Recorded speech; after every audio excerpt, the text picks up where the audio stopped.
তোমরা এক একজন হবে ওমর, একজন হবে আবু বকর, একজন হবে আলী, একজন হবে ওসমান, একজন হবে যায়েদ। সারা বাংলাদেশের নাস্তিক, বেঈমান, মুরতাদ, ইসলামের শত্রুরা আবু জেহেল যেমন মাটির ভিতরে পুঁতে গেছিল, যেমন নাকি ফেরাউনকে পানির ভিতর ডুবায় মারছিল, তোমরা যখন জেগে যাবে সারা বাংলাদেশ আবারও জেগে যাবে যাবে যাবে ইনশাআল্লাহ।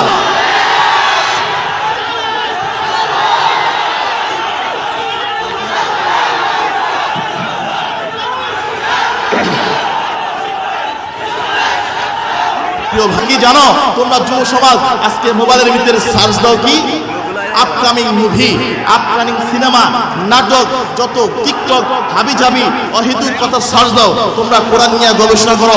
আল্লাহর কসম করে বলছি যুবক ভাইয়ের আমরা, তোমরা যখন কোরআন নিয়ে গবেষণা করবে সারা পৃথিবীর ভিতরে ইসলাম চমকে যাবে ইনশাআল্লাহ। শুধু তাই না, এই যুবকরা যখন এগিয়ে যাবে সারা বাংলাদেশের ভিতরে শান্তির বয়ে আকাশ থেকে নাজিল হইতে থাকবে। শুধু তাই না, এই যুবক ভাইরা যখন আজকে সুন্দর একটা মাহফিল করেছে, এই যুবক ভাইরা যখন এরকম সুন্দর সুন্দর ইসলামিক স্টেট বানাইয়া ইসলামিক স্কলারকে দিয়া কোরআন ও আয়াতের নাজিলগুলো শোনা করবে, এরকম তাফসীর শুনতে থাকবে, সারা পৃথিবীর ভিতরে সেই আগের ওমরের মতো চমকায় যাবে।